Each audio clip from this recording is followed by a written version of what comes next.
I'll never forget the day I realized I was in love with the man who destroyed my life. It started 3 years ago in Boston, when Marcus Ashford walked into my family's pharmaceutical company and smiled at me across the boardroom table. He had these impossible green eyes and a confidence that filled the entire room. My father introduced him as our new partner, the brilliant young CEO who would help us expand into international markets. I shook his hand, and something electric passed between us. I told myself it was just attraction. I was so naive. Within 6 months, everything fell apart. Documents went missing, clinical trial data was leaked to our competitors. The FDA launched an investigation into falsified results. Results I knew were legitimate because I had supervised every single test myself. Our stock plummeted. Investors fled. My father had a stroke from the stress and never fully recovered. By the time I pieced together what happened, Marcus was gone, vanished with our most valuable patents and $50 million from our accounts. The company my grandfather built was bankrupt, and my family's reputation was destroyed. I spent the next 2 years hunting him. Not through lawyers or investigators, those routes led nowhere. No, I learned to track him myself. I taught myself everything about corporate espionage, money laundering, identity fraud. I became obsessed. My mother begged me to let it go, to move on. My little sister stopped talking to me because I missed her wedding, too busy following a lead in Prague. But I couldn't stop. Marcus Ashford had taken everything, and I needed him to pay. Then, 8 months ago, I found him in Buenos Aires. Not the polished businessman I remembered, but someone different. He was living in a small apartment in San Telmo, teaching English to children in an underprivileged neighborhood. I watched him for weeks, waiting for the right moment to confront him, to destroy him the way he destroyed me. But something was wrong. This didn't fit. The man I saw spent his mornings at a community center, his afternoons tutoring kids who couldn't afford proper schools. He lived simply, almost poorly. Where was the money? Where was the luxury I imagined he'd be drowning in? I finally confronted him outside a small cafe on a rainy evening. He looked up at me, and those green eyes held no surprise, only something that looked like relief. "Olivia," he said quietly, like he'd been expecting me, like he'd been waiting for me to find him. He didn't run, he didn't make excuses, he just asked me to sit down and listen to his story. Every instinct screamed at me to refuse, to call the police, to make him suffer. But there was something in his voice, a weariness, a pain that mirrored my own. Against my better judgment, I sat. What he told me that night shattered everything I thought I knew. Marcus wasn't the villain. He was a pawn, just like me. He explained how he'd been recruited by Helix Corporation, a massive pharmaceutical conglomerate that wanted to absorb my family's company. They had compromised him, threatened his younger brother who had gotten involved with dangerous people, debts that would have gotten him killed. They promised to save his brother if Marcus infiltrated our company and facilitated a hostile takeover. He thought he could do it without hurting anyone, that it would just be business. Acquisitions happen all the time. He didn't know they planned to fabricate the FDA violations to completely dismantle us rather than acquire us. He showed me everything that night. Encrypted communications, bank records proving the money went to Helix, not to him. Evidence that the falsified trial data was planted by Helix operatives after he'd already left. Photos of his brother, safe now, living in Sydney with a new identity.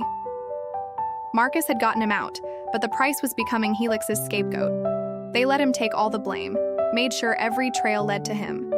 He'd been living in hiding ever since, not from the law but from Helix, who wanted him dead to tie up loose ends. I didn't want to believe him. For 3 hours, I challenged every piece of evidence, looking for the lie, the manipulation. But it was all real. The man I'd spent 2 years hating had been as much a victim as my family, maybe more because he had to live with what he'd been forced to do. The guilt was eating him alive. I could see it in every line of his face, hear it in every word he spoke. We started meeting after that.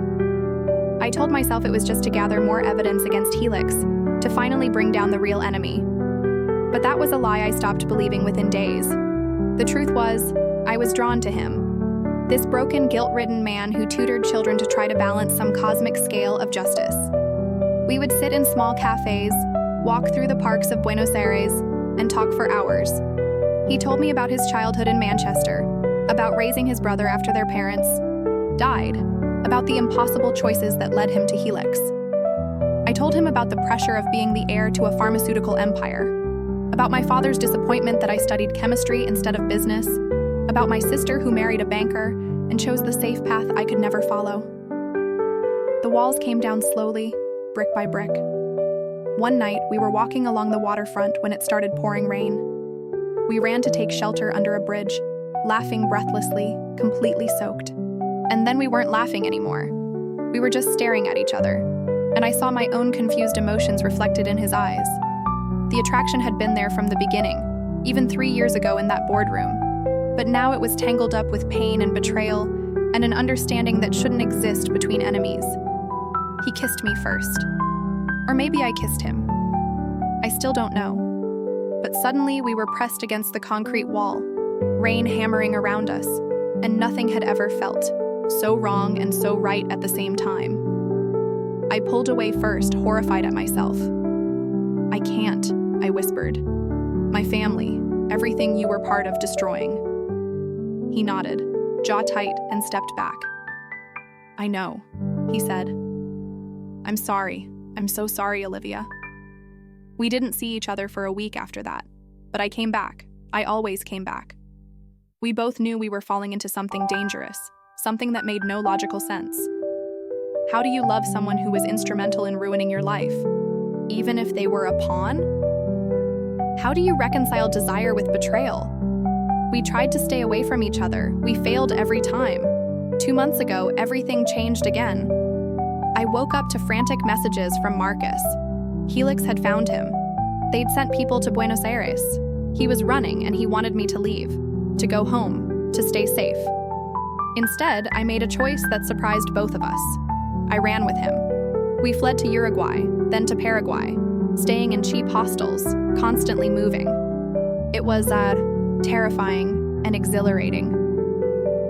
During those weeks on the run, sharing tiny rooms and whispered conversations in the dark, I finally admitted the truth to myself.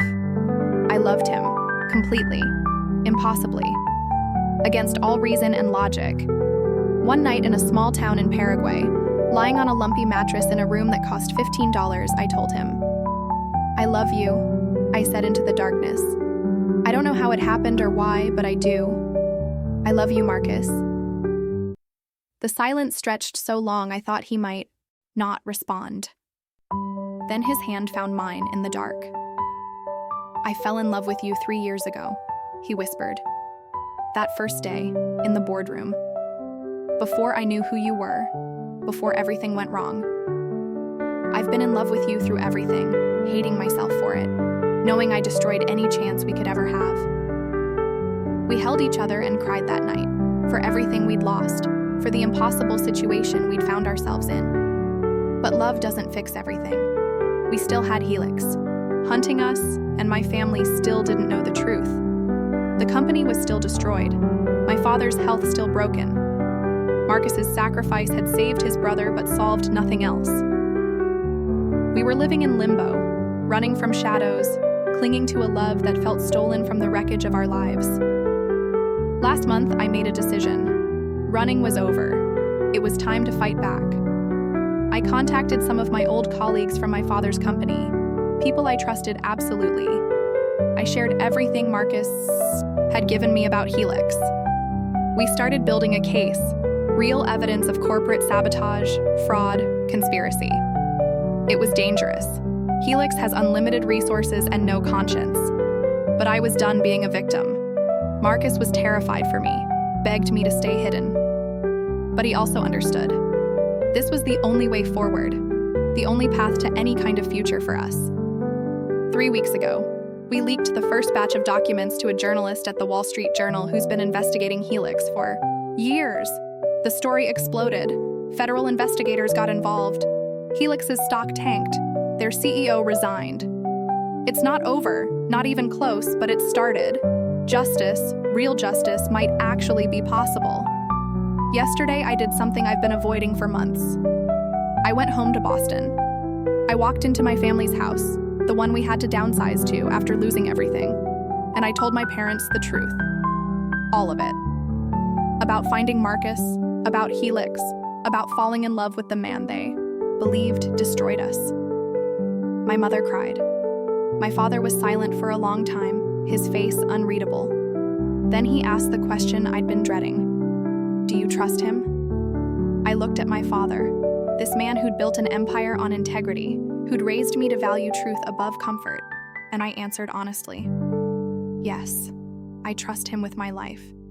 He made terrible choices under impossible circumstances, and he spent every day since trying to make it right. He helped me uncover the truth about Helix. Without him, we'd never know who really destroyed our company. My father nodded slowly, then said something I didn't expect. Then bring him to meet us properly. If we're going to fight Helix together, we should know our allies. So now Marcus is on a plane to Boston. We're going to face my family together, then face the legal battle ahead. Helix has started fighting back, threatening lawsuits, trying to discredit our evidence. It's going to get worse before it gets better. But for the first time in 3 years, I feel hope. Not just for justice, but for a future I thought was impossible. I still don't know how this story ends. Maybe the love that grew from betrayal and pain can survive in the light of day.